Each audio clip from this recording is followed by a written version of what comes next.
ကြားသခင်ရဲ့ကျေးဇူးတော်ကိုချီးမွမ်းရင်းနဲ့အားလုံးကို Merry Christmas ပါလို့နှုတ်ခွန်းဆက်သလိုက်ပါတယ်။ဒီဇင်ဘာလ Christmas အချိန်ကာလအတွင်းမှာကျွန်တော်တို့ယုံကြည်သူခရစ်ယာန်ညီကောင်မောင်နှမတွေကတခုနဲ့တခုလက်ဆောင်လေးတွေပေးကမ်းကြပါတယ်။သူကပေးလိုက်ကိုကယူလိုက်ကိုကပေးလိုက်သူကယူလိုက်နဲ့အဲ့လိုလက်ဆောင်လေးတွေပေးရခြင်းအကြောင်းရင်းကအကြောင်းမဲ့မဟုတ်ပါဘူး။အကြောင်းရှိပါတယ်။အဲ့ဒါကတော့ထာဝရဘုရားခင်ရဲ့မေတ္တာတော်ယေရှုခရစ်တော်အားဖြင့်ရရှိထားတဲ့မေတ္တာကိုတူနဲ့တူဝေငှခြင်းဖြစ်ပါတယ်။ဒါကြောင့်မလို့ယနေ့ကျွန်မပြောမဲ့သင်ခန်းစာခေါင်းစဉ်လေးကတော့ထာဝရဘုရားပေးတဲ့လက်ဆောင်ဆိုတဲ့အရာလေးကိုဝေမျှပေးချင်ပါတယ်။ရှေးအောင်ခရစ်ဝင်ခန်းကြီး3အငယ်16ဘုရားခင်သားတော်ကိုယုံကြည်သောသူအပေါင်းတို့သည်ပျက်စီးခြင်းသို့မြောက်ခြားရအသက်ကိုရစေခြင်းကဘုရားခင်သည်မိမိ၌တပါးပြီးသောသားတော်ကိုစွန့်တော်မူသည့်တိုင်အောင်လောကီသားတို့ကိုချစ်တော်မူ၏ဘုရားခင်သည်လောကသားအားလုံးကိုအလွန်ချစ်တဲ့ဘုရားဖြစ်ပါတယ်။မိသူတဦးတယောက်ကိုမျှပျက်စီးခြင်းထဲသို့မရောက်စေခြင်းပါဘူး။ဒါကြောင့်မလို့ဘုရားသခင်ရဲ့အကြံအစီတော်ဘုရားသခင်ရဲ့မေတ္တာတော်ကအလွန်ကြီးမားပါတယ်။သူ့ရဲ့နှလုံးသားမှာလည်းမေတ္တာတော်ပုံလွှမ်းပြီးတော့ပေါ်လွင်စေတာကိုတွေ့ရှိရမှာဖြစ်ပါတယ်။ကမ္ဘာလောကကြီးထဲမှာအသက်ရှင်နေကြသောလူသားအားလုံးကိုတယောက်မှပျက်စီးခြင်းတဲ့သူမရောက်စေခြင်းတဲ့အတွက်ပျောက်တော်သူကိုကယ်တင်ဖို့ရန်အတွက်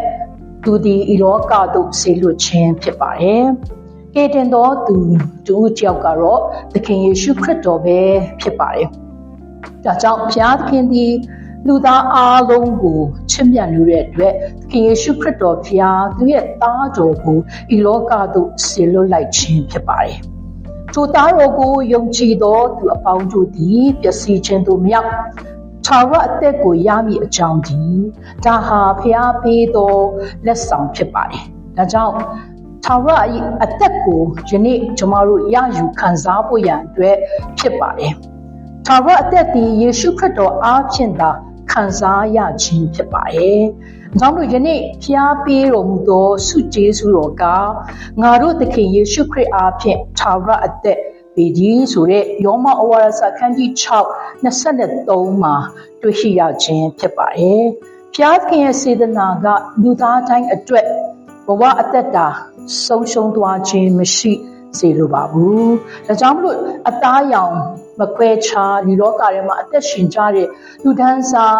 မခွဲခြားတဲ့လူဒန်းစားတွေထဲမှာဘုရားသခင်ကအင်မတန်မှချစ်တဲ့လူသားတွေအတွက်ဒီလောကသို့ယေရှုခရစ်တော်ဆေလွတ်လိုက်ခြင်းဖြစ်ပါတယ်။ဒါကြောင့်မလို့အဲ့ဒီထာဝရအသက်ကိုပေးမဲ့သခင်ယေရှုခရစ်တော်ဖျားကိုကျမတို့ယုံကြည်လက်ခံဖို့ပဲဖြစ်ပါတယ်။ဒါကြောင့်ထာဝရအသက်ရဖို့ရန်အတွက်သခင်ယေရှုခရစ်တော်ကိုမိမိရဲ့ကယ်တင်ပိုင်ရှင်ဖြစ်ယုံကြည်လက်ခံလိုက်တဲ့အခါထာဝရအသက်ကိုနှလုံးသားထဲမှာခံယူရရှိရမှာဖြစ်ပါတယ်။ဒါကြောင့်မို့ယနေ့ကျမတို့ရဲ့ဘဝအသက်တာဒီလောကမှာအသက်ရှင်တဲ့အခါယနေ့ကျမတို့ပြောနေတဲ့ပစ္စည်းတွေဥစ္စာတွေဒါဒီချက်ထာဝရအသက်ကိုရခြင်းအပြင်ဘဝအသက်တာပျက်စီးဆုံးရှုံးခြင်းတဲ့သို့ရောက်သွားဖို့ရန်အတွက်ဖြစ်ပါတယ်။နောက်တိယောအခန်းကြီး9အငယ်17မှာလည်းကျမတို့မြင်တွေ့ရမှာဖြစ်ပါတယ်။ဒါကြောင့်မို့ယနေ့ကျမတို့တိယောအခန်းကြီး9အငယ်17မှာဘုရားသခင်ရဲ့ကျမ်းစာကပြောထားလဲဆိုတော့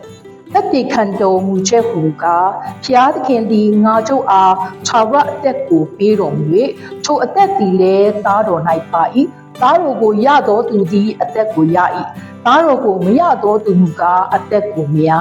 မိတ်ဆွေသင်ရဲ့နှလုံးသားလေးကိုဖွင့်လိုက်ခြင်းအပြင်ဒါကယနေ့ယေရှုခရစ်တော်ကိုမိမိရဲ့ကယ်တင်ပိုင်ရှင်ဖြစ်ယုံကြည်လက်ခံလိုက်ပါသခင်ယေရှုခရစ်တော်သည်ထာဝရအသက်ဖြစ်ပါတယ်ယနေ့ကျွန်တော်တို့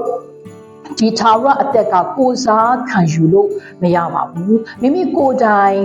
လက်ခံမှသာရရှိမှာဖြစ်ပါတယ်ကျွန်တော်တို့ခုနပြောတဲ့အချင်းချင်းလက်ဆောင်လေးတွေပေးချတယ်ဆိုတာက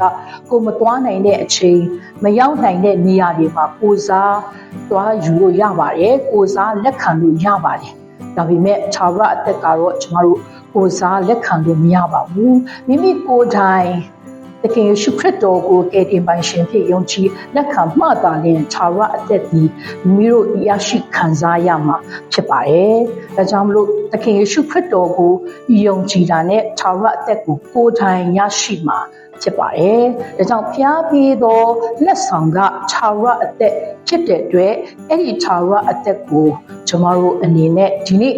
လက်ဆင့်ကမ်းပြီးတော့ဝင်ငါလိုက်ပါတယ်။ဒါကြောင့်မလို့ကိုယ်တိုင်ယုံကြည်လက်ခံပါဒါဟာ